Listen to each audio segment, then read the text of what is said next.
Hello dear friends, so finally once again welcome back to my YouTube channel प्यारे बच्चों। और एक बहुत ही इंपॉर्टेंट वीडियो, ये केवल डेमो की तरह है, मतलब एज अ लाइक आपको बताना चाहता हूं मैं। उन बच्चों ने कुछ कमेंट किए थे, आगे 20 तारीख से प्रॉपर आपके लिए रेगुलरली पूरा सिलेबस आ जाएगा, एक्स और वाई ग्रुप दोनों के लिए, और वो भी इंग्लिश की जिम्मेदारी मेरी होगी कंप्लीट। मैं आज बताना चाहता हूं कि पेपर इंग्लिश का कैसा होगा। बहुत सारे बच्चों का क्वेश्चन है, ऑफिशियल पेपर है जो ऑफिशियल एयरफोर्स की वेबसाइट पर पड़ा हुआ है। आप ये casb.nic.in पर जाओगे, वहां आपको ऑफिशियली ये पेपर अवेलेबल है कि इंग्लिश का पेपर कैसा आएगा। उसे मैं आपको बता देती हूँ, कोई भी बता देता हूँ, कोई भी ऐसा इश्यू नहीं होगा कि आपको अलग से आएगा, कि आप जो पढ़ रहे हो उसमें से नहीं आएगा। बहुत इजी पेपर आता है। क्या क्या चीजें आएंगी उसके बारे में हम बात करेंगे। इंग्लिश का ऑफिशियल मॉडल पेपर क्या है, जो मैंने एयरफोर्स की ऑफिशियल वेबसाइट से लिया है, और ऐसा आएगा पेपर 15+। आप मुझे नंबर जरूर बताना, सॉल्व करना है इसे, और बताना कि सर मेरे मार्क्स इतने आए थे। इसमें आपको टेलीग्राम चैनल पर मिल जाएगा, सुधीर डिफेंस एकेडमी के नाम से टेलीग्राम चैनल होगा, ठीक है। सो हम मिनिमाइज करते हैं और सीधे पेपर पर चलते हैं। आपको मैंने कल ही बता दिया था कि पैसेज भी पेपर में आता है। 3 से 4 क्वेश्चन पैसेज के होते हैं, कम से कम 3 से 4 नंबर की वोकेबुलरी। आप वोकेब को स्किप कर रहे हैं और पैसेज को छोड़ रहे हैं, बहुत बड़ी गलती होगी। और सर बाकी 10 से 11 क्वेश्चन जो होंगे वो ग्रामेटिकली और कंसेप्चुअली बेस्ड होंगे। ये बात आपके समझ में आई या नहीं आई? ठीक है, सीधा पहले मैं बिना टाइम वेस्ट करते हुए हम पेपर पर चल रहे हैं। ठीक है, कैसा पेपर होगा। सबसे पहले यहां पर प्यारे बच्चे एक पैसेज आया हुआ है। क्या आया हुआ है? सबसे पहले यहां पर एक पैसेज आया हुआ है, सॉरी, सबसे पहले यहां पर क्या आ रहा है? एक पैसेज आ रहा है, और उस पैसेज को हम थोड़ा सा बात कर लेते हैं, ठीक है ना। यहां पैसेज है, और पैसेज क्या है मैं एक बार फटाफट से पढ़ता हूं और सारी चीजें आपको क्लियर हो जाएंगी एक बार में। सबसे पहले पैसेज को करने का तरीका क्या है? हमेशा आपको उस पैसेज को पढ़ना होगा, ठीक है। हमेशा आपको उस पैसेज को क्या करना होगा? पढ़ना होगा, याद रखिएगा, ठीक है। Personally I dislike the praises of poverty. ध्यान रखिएगा, बहुत सिंपल बात है। 20 मिनट का समय आपको दिया जाता है, 4 से 5 मिनट भी आपको पैसेज में लग रहे हैं, कोई दिक्कत नहीं है। Personally I dislike the praises of poverty and suffering. ये क्या है समझते चलिए। पर्सनली का मतलब होता है जब आप व्यक्तिगत खुद अपने आप बारे में बात कर रहे हैं, खुद की बात कर रहे हैं, उसे हम बोला जाता है क्या? पर्सनली। मतलब मैं व्यक्तिगत रूप से मुझे क्या पसंद नहीं है, आई डिसलाइक। प्रेज मतलब मैं प्रशंसा करना, पॉवर्टी एंड गरीबी। ये बहुत अच्छी लाइन है। कोई भी गरीबी के ऊपर या कष्टों के ऊपर रोता है, लेखक ये कह रहा है कि मुझे कोई भी ये कहता है ना कि मैं गरीब हूं, बहुत दुखी हूं, मेरे पास गरीबी है, मुझे बहुत बुरा लगता है। क्यों लेखक को ये बुरा लगता है? क्यों? आई डोंट थिंक, मुझे नहीं लगता, they are at all desirable. हाँ, कितनी अच्छी लाइन है। कोई नहीं चाहता कि गरीबी आए। गरीबी डिजायरेबल नहीं है, कोई नहीं चाहता। डिजायरेबल का मतलब इच्छा करना, किसी की इच्छा नहीं होती कि गरीबी हमारे पास आए। And they ought to be abolished, और हर एक बंदा कोशिश करता है। एवोलिस का मतलब होता है कि गरीबी को भगाने की, दूर होनी चाहिए, एवोलिस होनी चाहिए। कोई नहीं चाहता कि गरीबी हो, नॉर डू आई। और लेखक ये कह रहा है, ना ही मैं प्रशंसा करता हूं the ascetic life as a social idea. Ascetic किसे कहते हैं? एक वर्ड आया है असेटिक, जो धर्मात्मा, धर्म मतलब सत्संग, सत्संगी लोग होते हैं जिन्होंने दुनिया को छोड़ दिया। Ascetic life, a person who renounces the world and who is totally focused for the mortification of the body.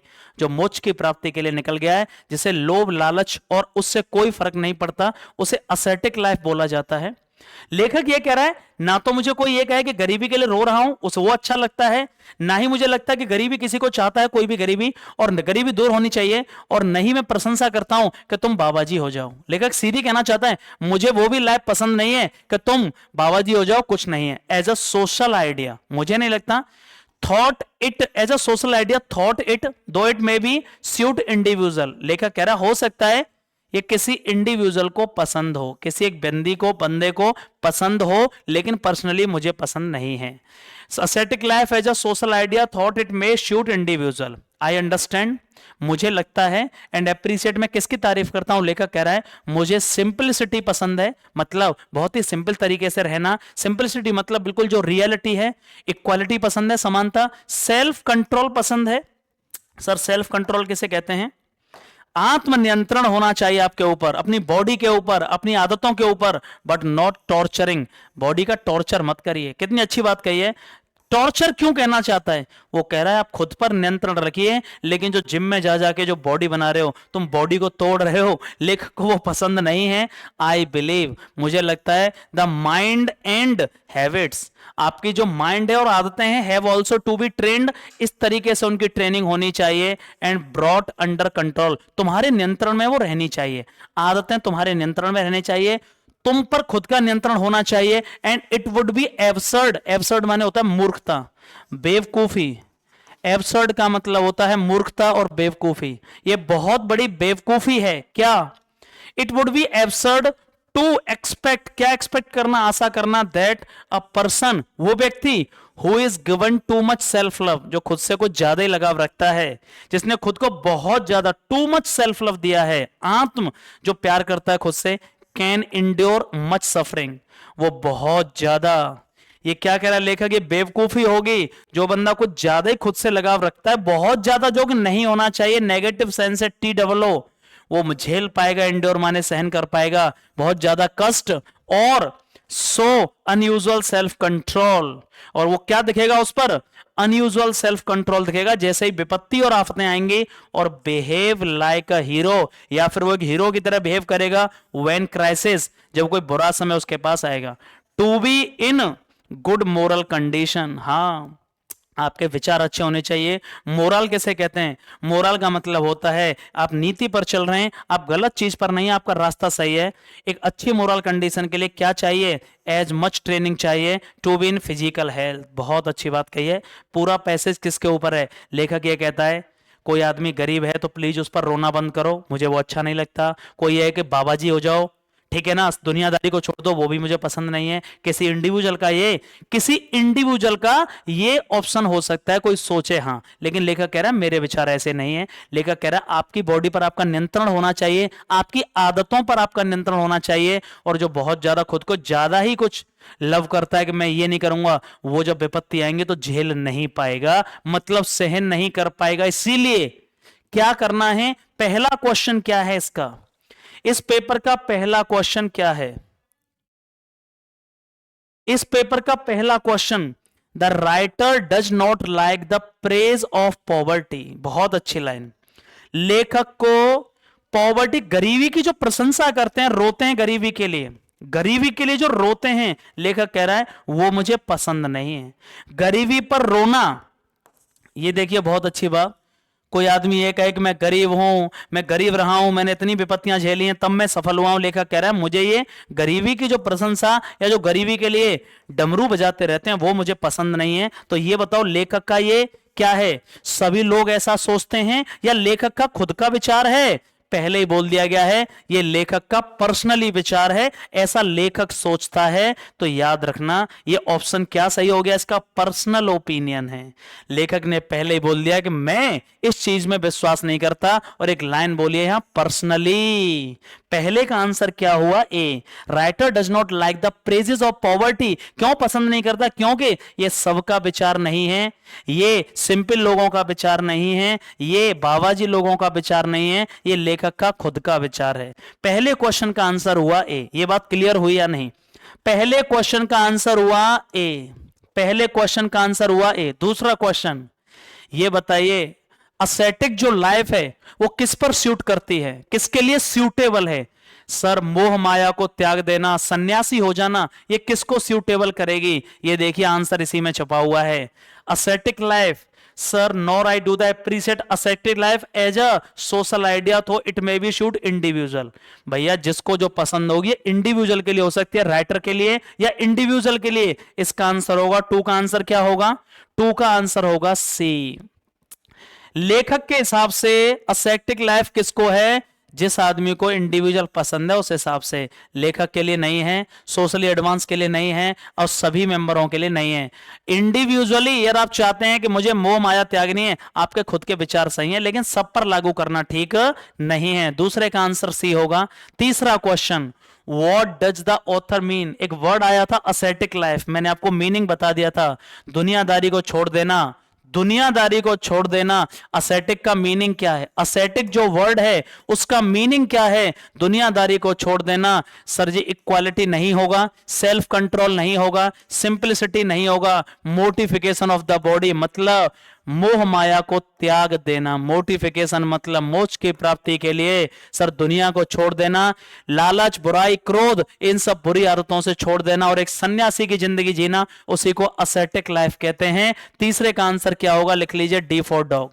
मुझे कमेंट बॉक्स में सबको बताना है कितने मार्क्स आए सर मेरे, अदरवाइज जय हिंद लिखना होगा कमेंट बॉक्स में। तीसरे का आंसर क्या होगा? डी। चौथा क्वेश्चन इसी पैसेज का क्वेश्चन है कि इसमें एक वर्ड आया था, पैसेज में एक वर्ड आया था और वो वर्ड क्या था? एब्सर्ड। एब्सर्ड माने क्या होता है सर? बेवकूफी, मूर्खता, ठीक है, इसको बोला जाता है एब्सर्डिटी, हाइट ऑफ एब्सर्डिटी। कहते हैं ना मूर्खता की भी एक सीमा होती है, हाइट ऑफ एब्सर्डिटी। तो एब्सर्ड का मतलब हुआ मूर्ख आदमी जो कि बिल्कुल बेवकूफ है। और पैसेज में इसका मीनिंग क्या होगा? क्या पूछा गया है? इसका सिमिलर मीनिंग क्या है?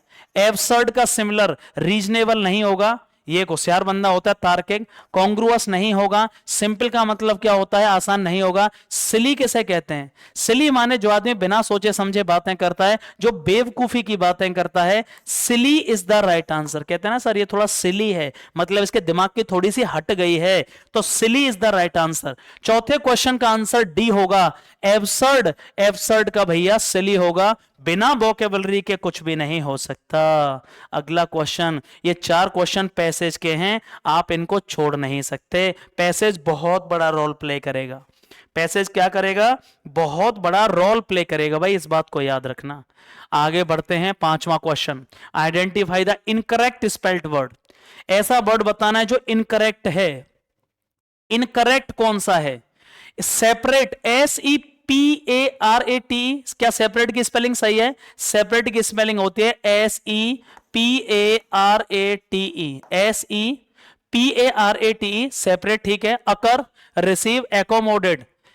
सेपरेट की स्पेलिंग SEPA नहीं होती, SEPERATE, तो सेपरेट की ही स्पेलिंग गलत है। अकर माने घटित होना, रिसीव RECEIV ही सही है। अकोमोडेट माने रहना, ACCOMMODATE। कौन सी स्पेलिंग गलत है सर? सेपरेट, SE, ये ऑप्शन गलत लिखा गया है, यहां सेपरेट है SEPE, ये गलत टाइप हुआ है, यहां पहले से ये दिया गया है SEPERATE। सेपरेट लिखा था यहां पर, ये टाइपिंग की गलती हुई है, यहां पर SEPA नहीं है, यहां पर है SEPE, यहां पर है SEPE। मैं बता देता हूं आपको दोबारा, ये जो ऑप्शन है यहां पर प्यारे बच्चे, वो ऑप्शन के हिसाब से SE, ऑप्शन में यहां पर जो था वो SEPE था, SEPERATE। और सेपरेट की सही स्पेलिंग क्या होती है? SEPARATE, सेपरेट होती है, और इसलिए ये होगा, ये टाइपिंग की गलती की है, ठीक है ना। सेपरेट ये ऑप्शन में ये था, आंसर इसका यही होगा। और वैसे देखा जाएगा, आप कहोगे सर इसमें कोई गलती, अभी चारों में कोई गलती नहीं है, सेपरेट, SEPARATE, याद रखिए इस बात को, इसमें यही गलती है। 5वें का आंसर ए होगा।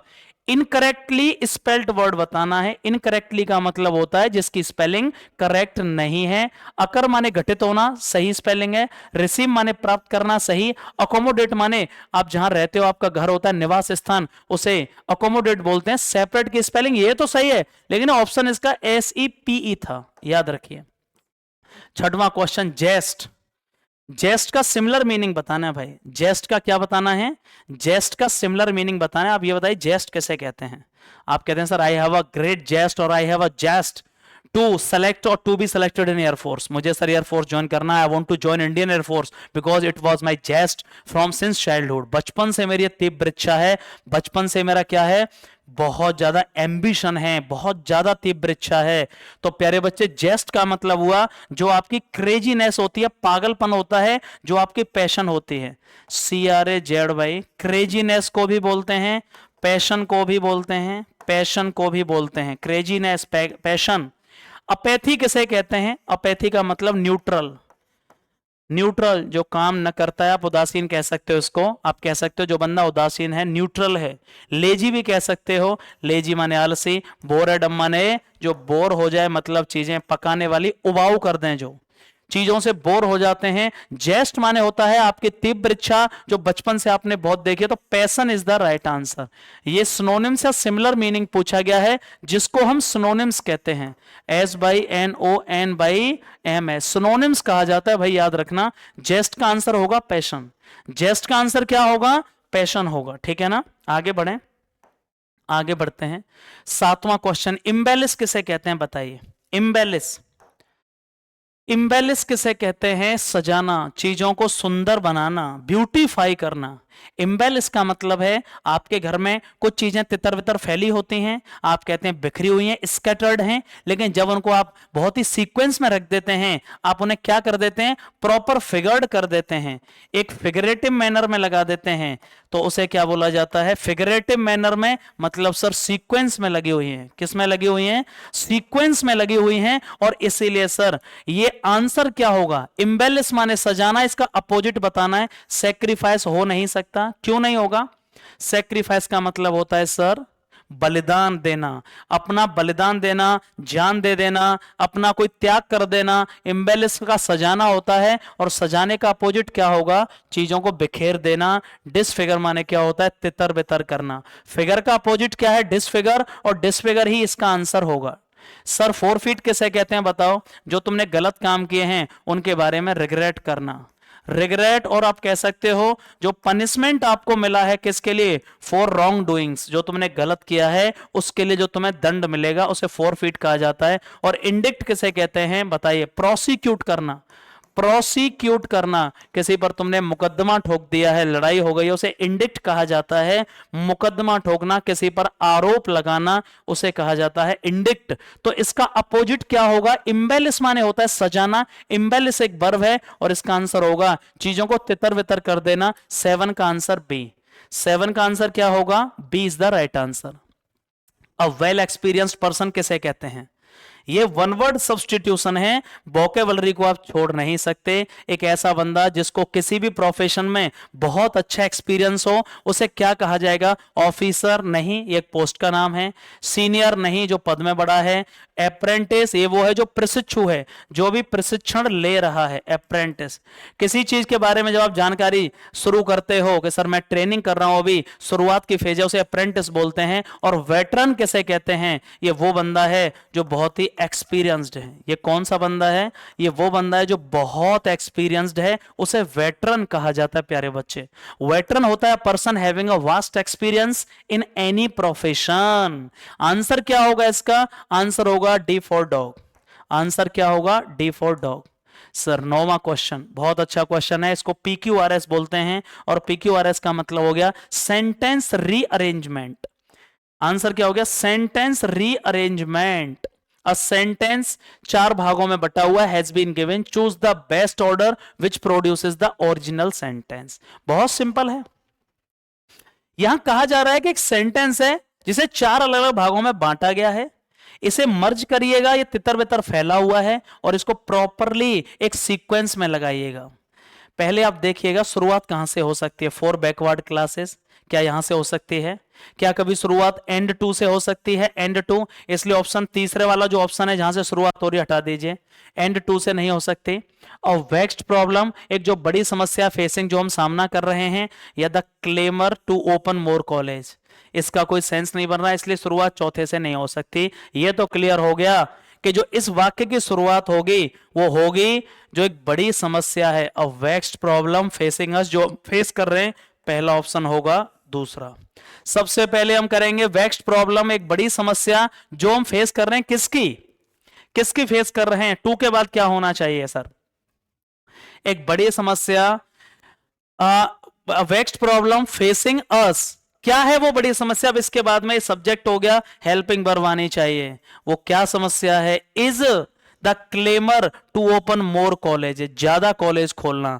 भाई ये हो गया शुरुआत, सब्जेक्ट की तरह ट्रीट हुआ, यहां उसके बाद हेल्पिंग वर्ब आनी है, तो 2 के बाद में क्या आएगा, ये बिल्कुल कंफर्म है, 4 आना चाहिए। मतलब एक बड़ी समस्या जिसे हम फेस कर रहे हैं वो क्या है, वो ये है द क्लेमर, जो हम दावा कर रहे हैं ज्यादा कॉलेज खोलने का, और क्या करने का, और इसके बाद क्या आएगा 2 4, और and to reserve more seat, और ज्यादा सीट बढ़ाने का किसमें, फॉर बैकवर्ड क्लासेस। लास्ट में फर्स्ट आएगा। इसका सही ऑर्डर क्या हो गया, 2431।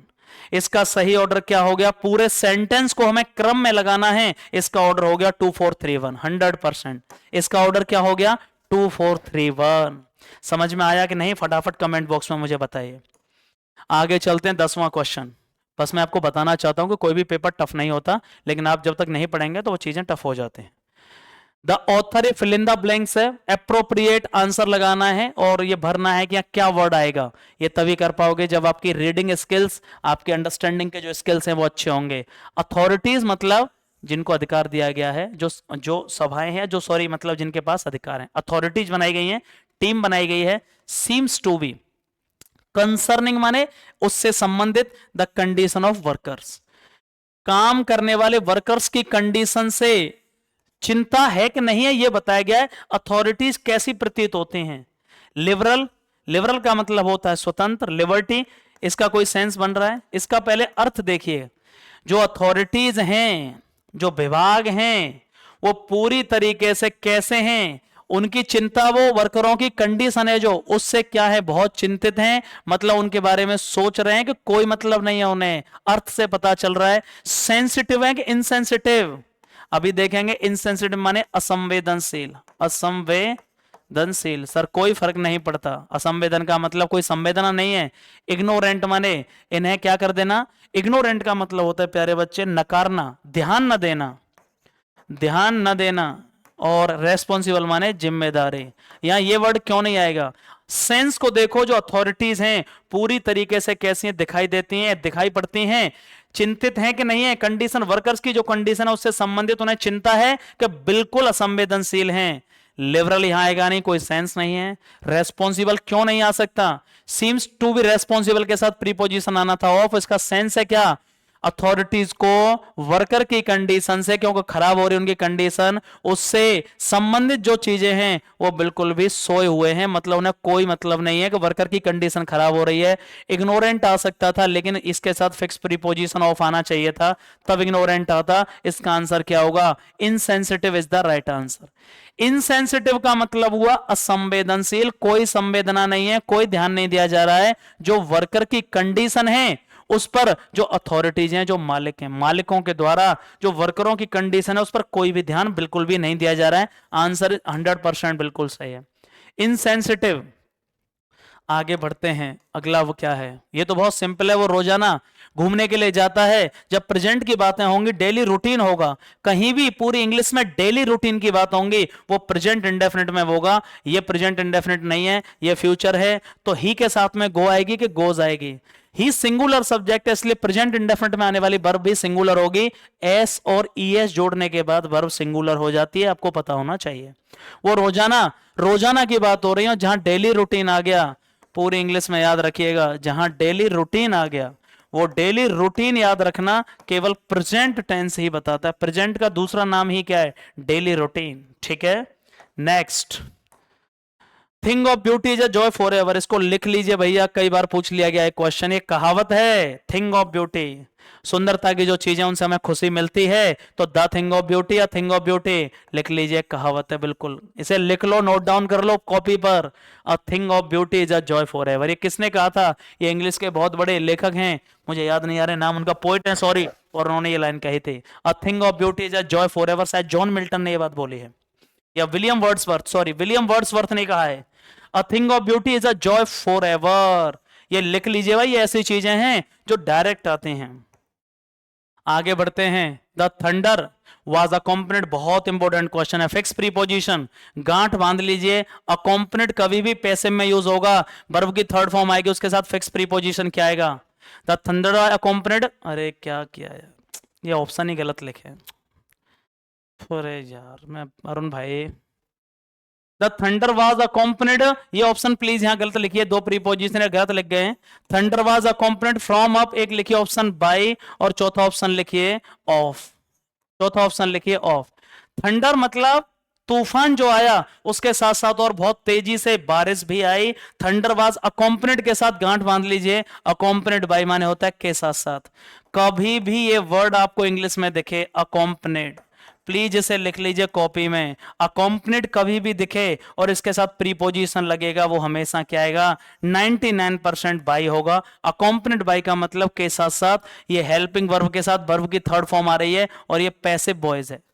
Thunder was accompanied by a heavy, मतलब जो तूफान आया उसके साथ बहुत तेज बारिश भी आई, इसका मतलब अकॉम्पनेड बाई। लिखो by is the right answer 100%। आगे बढ़ते हैं। नाउन फॉर्म क्या होगी डिटेक्ट की नाउन? बहुत अच्छा क्वेश्चन है, एक क्वेश्चन ऐसा आता ही है। डिटेक्ट की नाउन क्या होगी सर? मैं पूरी डिटेल बता देता हूं। डिटेक्ट एक वर्ब है, डिटेक्ट माने पता लगाना, प्लीज लिख लेना। डिटेक्ट एक वर्ब है और डिटेक्ट की नाउन क्या होती है आपको पता हो जी? Detection, DETECTION। डिटेक्शन एक नाउन है, इसका एडजेक्टिव क्या होता है? DETECTIVE। डिटेक्टिव एक एडजेक्टिव है। डिटेक्टिव क्या है? एक एडजेक्टिव है। तो पहले तो ये देखो डिक्टेटर, ये एक अलग वर्ड हो गया। तानाशाह, हिटलर एक डिक्टेटर था।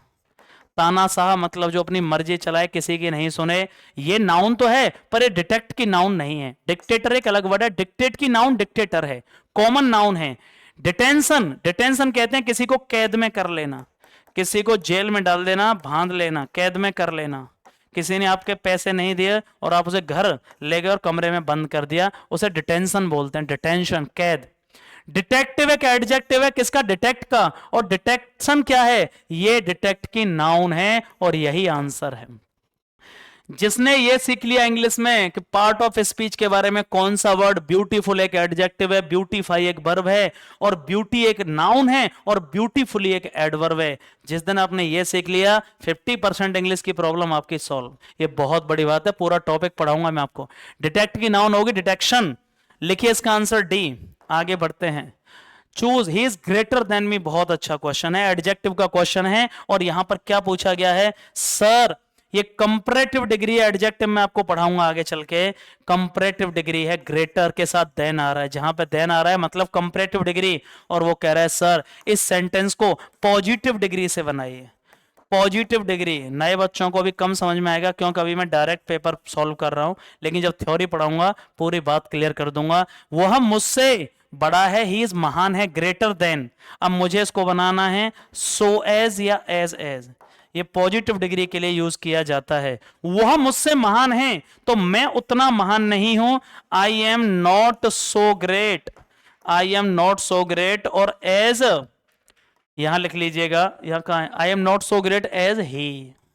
अर्थ चेंज नहीं होना चाहिए, वह मुझसे महान है, मैं उतना महान नहीं हूं जितना कि वह। सी इज द राइट आंसर। लेकिन एजेस आएगी कि सो एज आएगी, ये बहुत इंपॉर्टेंट है। एजेस पॉजिटिव में आएगी, इसलिए ये गलत हो गया। Sir I am the greatest, ये गलत हो गया। He is a great as I, गलत, अकेला एज कभी नहीं आ सकता। I am not so great, इसका आंसर हो गया ए। आई एम नॉट आ गई तो नॉट का मतलब सो एज, और एजेस कहां यूज होगा? पॉजिटिव सेंस में। और सो एज कहां होगा? केवल नेगेटिव सेंस में। I am not so great as he, मैं उतना महान नहीं हूं जितना कि वह है। 15 he is greater than me, I am not so great as he. Clear हुआ या नहीं? 15 का आंसर क्या होगा? A is the right answer. आगे बढ़ते हैं सर। आगे एरर बतानी है, ये 2 से 3 एरर आनी है, अच्छे से ग्रामर पढ़ लीजिए, बहुत सिंपल आती हैं। He met with an accident and admitted in the hospital, sir उसे एक्सीडेंट हो गया और हॉस्पिटल में भर्ती था, इसमें कोई गलती नहीं है, एक ही गलती है, बहुत सिंपल। एडमिट एक ऐसी वर्ब है, जब भी हॉस्पिटल, कॉलेज, स्कूल की बात की जाएंगे तो याद रखना उसके साथ फिक्स प्रीपोजिशन टू आता है। एडमिटेड इन होगा कि एडमिटेड टू? याद रखना कभी भी एडमिट एक ऐसी वर्ब है जिसके साथ सेकंड फॉर्म में कभी यदि यूज हो गई और यदि हम प्रीपोजिशन हॉस्पिटल, कॉलेज कहीं एडमिट हो रहे हो, उस सेंस में हमेशा टू आएगा, admitted to. Admitted to the hospital होगा, याद रखना। एडमिट जब भी हॉस्पिटल के सेंस में होगी, आपने देखा होगा हम बोलते हैं हॉस्पिटल से हमने उसको डिस्चार्ज कर लिया है और एडमिट कर दिया है, तो एडमिट के साथ हमेशा फिक्स प्रीपोजिशन टू होगा। आगे बढ़ते हैं। ही स्टोल अ डॉग, उसने कुत्ते को चुरा लिया है। कुत्ता, ये कुत्ता नाउन है, डॉग क्या है? नाउन है, कॉमन नाउन। ये पहली बार आई है यहां पर, उसने कुत्ते को चुरा लिया है। और कुत्ते को बेच दिया है। क्या दोबारा किसी नाउन का रिपीटेशन होगा क्या? अरे भैया, जब एक बार कोई नाउन आ गई तो दोबारा उसकी जगह नाउन आएगी कि प्रोनाउन? और यहाँ एनिमल के लिए क्या लगाओगे? सिंगुलर के लिए इट आएगा, pronoun. He stole a dog and sold it for Rs 50 रुपए में इसको बेच दिया है। जब एक बार कभी नाउन आ जाए तो दोबारा उसी वर्ड के लिए नाउन, दोबारा उसका नेम लिखेंगे, प्रोनाउन यूज होगा। डिटेल में आगे पढ़ाऊंगा कि ये क्या होते हैं नाउन एंड प्रोनाउन डिटेल में। यहां एक बार डॉग आया तो दोबारा से डॉग नहीं आएगा, क्योंकि इसी डॉग की बात हो रही है। और जब किसी एक ही सेम नाउन की बात हो तो दोबारा उसके लिए प्रोनाउन का यूज किया जाएगा भैया। इसलिए यहां पर इट आएगा। बी पार्ट में गलती है, लिख लेना, ये बी पार्ट में गलती है। और पहला वाले क्वेश्चन में कौन सी गलती थी? ये सी पार्ट में गलती है। एडमिटेड के साथ टू आएगा, एडमिटेड के साथ टू। यहां पे आगे बढ़ते हैं। बोथ मिली एज वेल एज मीना, बहुत अच्छा क्वेश्चन है, नोट डाउन कर लो। जितने पेपर कराऊंगा उन्हें खाली करना नहीं है, उनके कंसेप्ट को कॉपी में लिखना है। बोथ एक ऐसा कंजंक्शन है जो अपने साथ फिक्स कंजंक्शन क्या लेगा? बोथ के साथ में एज वेल एज या एंड। बोथ के साथ हमेशा एंड आती है, लिख लो इसे, गांठ बांध लो। जब भी कभी बोथ के साथ दूसरा कंजंक्शन आएगा वो क्या होगा? एंड होगा। बोथ एंड, कभी भी एज वेल एज और कोई कंजंक्शन नहीं आएगा, यहां एंड होना चाहिए था। सर सुधीर और रश्मि दोनों अच्छे हैं, बोथ सुधीर एंड रश्मि क्या आएगा? Are good. क्यों? क्योंकि बोथ इंग्लिश में प्लूरल है भैया। बोथ इंग्लिश में क्या है? प्लूरल। एज वेल एज होगा कि एंड होगा? यहां पर यहां एंड होगा भाई। तो बोथ के साथ एंड किस पार्ट में गलती है? बी पार्ट में। आगे बढ़ते हैं। चेंज द नरेशन, मैंने कहा था ना, एक डायरेक्ट इनडायरेक्ट और एक एक्टिव पैसिव, गांठ बांध लो। ये फ्री के नंबर हैं, ये तुम्हें क्या करना है? ये तुम्हें करना ही होगा। Sir the teacher said to me be regular and learn your lessons daily, imperative sentences है। यहीं से पता चल रहा है दुनिया का कोई वाक्य जो वर्ब की फर्स्ट फॉर्म से स्टार्ट होगा वो इंपरेटिव होगा। और इंपरेटिव के रूल आपने शायद पढ़े होंगे। जब भी हम किसी डायरेक्ट से इनडायरेक्ट, टीचर ने मुझसे कहा है कि रेगुलर हो जाओ और रोजाना क्लास आके अपने चैप्टरों को पढ़ो, याद करो, ये बताओ टीचर मुझे ऑर्डर देगा कि सलाह देगा? टीचर एडवाइज्ड मी, ये तो क्लियर हो गया। दो ऑप्शन में ये तो हो नहीं सकते। ये ऑर्डर क्यों नहीं है सर? ना तो टोल्ड आएगी ना आस्क्ड आएगी, क्योंकि वो पूछ नहीं रहा है, वो एडवाइस कर रहा है, इसलिए एडवाइज्ड हो गया। सर बी, अब यहां जब भी हम इंपरेटिव वाक्यों का इनडायरेक्ट बनाते हैं तो प्रीपोजिशन क्या लगाते हैं? यहां बताइए, प्रीपोजिशन या कंजंक्शन? कंजंक्शन टू का यूज किया जाता है। यहां टू दिया गया लेकिन यहां टू नहीं है, इसलिए सी ऑप्शन भी गलत। आंसर हो गया डी। आपको इसमें पूरा चेक मत किया करें, बस इतना देख लिया करें कहां गलती है। यहां प्रीपोजिशन नहीं है, सॉरी कंजंक्शन। और इनडायरेक्ट बनाते समय कॉमा एंड इन्वर्टेड कॉमा को हटाने के लिए कंजंक्शन टू का प्रयोग किया जाता है। इंपरेटिव वाक्यों में कंजंक्शन टू लगाया जाता है और सिंपल वाक्यों में दैट लगाया जाता है। ये बात आपको पता होगी। आंसर हो गया इसका 19 का डी। आंसर क्या हो गया? 19 का डी। 20 लास्ट क्वेश्चन, बहुत अच्छा क्वेश्चन है। एक्टिव एंड पैसिव बॉयज, मैंने कहा था ये 100% आना है, बिल्कुल कर लीजिए। It is time to buy books. Sir ये किताबें खरीदने का समय है, तो इसका पैसिव क्या बनेगा मैं बता दूं, थोड़ा सा सुन लीजिए, इसका रूल सुन लीजिए। कभी भी कोई वाक्य इट से स्टार्ट होता है, it is time, it is about time, याद रखना, क्योंकि यहां मेन वर्ब नहीं है, ये टू बी की वर्ब नहीं, मेन वर्ब नहीं है, टू बी की वर्ब है, और यहां भी कोई ऑब्जेक्ट नहीं है, तो यहां तक तो ये पैसिव बनेगा नहीं, यहां तक तो ये बनेगा नहीं, सेम रहेगा, इसलिए उसने सेम लिख दिया, इट इज टाइम। यहां तक तो बनेगा नहीं, लेकिन आगे क्या आ रही है?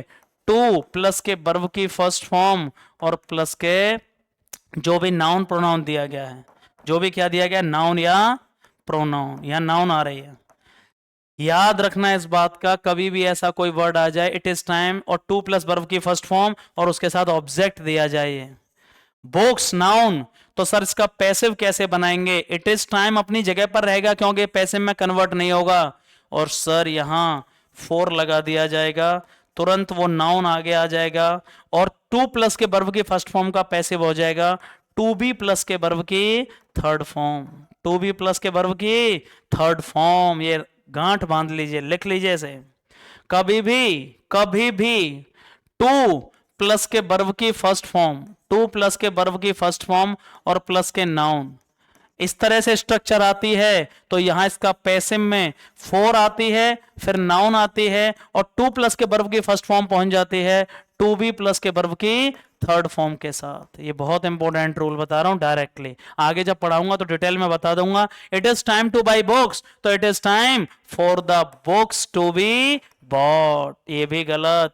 फॉर द बुक्स आर नहीं, फॉर द बुक्स हैव नहीं, for the books to plus के बी प्लस के वर्ब की थर्ड फॉर्म। कभी भी टू प्लस के बाई प्लस के वर्ब की फर्स्ट नाउन आएगी तो वो चेंज होगी फोर प्लस के नाउन प्लस के टू बी प्लस के वर्ब की थर्ड फॉर्म। बाई की थर्ड फॉर्म होती है बॉट। कैसा लगा पेपर? कैसा लगा भैया पेपर? फटाफट से मुझे बता दीजिए पेपर कैसा लगा भाई। फटाफट से आप हमें बता दीजिए कि पेपर कैसा लगा। आपको मैंने बस इसलिए नहीं कराया कि इस पेपर का रोल क्या है। सबसे बड़ी बात है कि आपको मैं 150 से 200 पेपर कराऊंगा पर डे, 2 पेपर। और एक्स और वाई में जो इंग्लिश आती है उसकी गारंटी मेरी है। 20 तारीख से आपको प्रॉपर सुबह और शाम 2 पेपर मिलेंगे और वोकेबलरी की क्लास अलग होंगी। पैसेज कराऊंगा 200 कम से कम, अलग से पैसेज की सीरीज आएगी। और सर ग्रामर के जो कंसेप्ट्स हैं पूरे मैं आपको पढ़ा दूंगा पेपर के थ्रू और प्लस के अलग क्लासेस। ये बात समझ में आई या नहीं आई? रेडी रहिए, और वो सब कुछ फ्री ऑफ कॉस्ट होगा। इसी तरह से आपके पास बहुत ही बेहतरीन क्लासेस अवेलेबल हो जाएंगी। वीडियो कैसा लगा प्लीज एक बार कमेंट बॉक्स में लिखिए। Thank you so much for your love and support.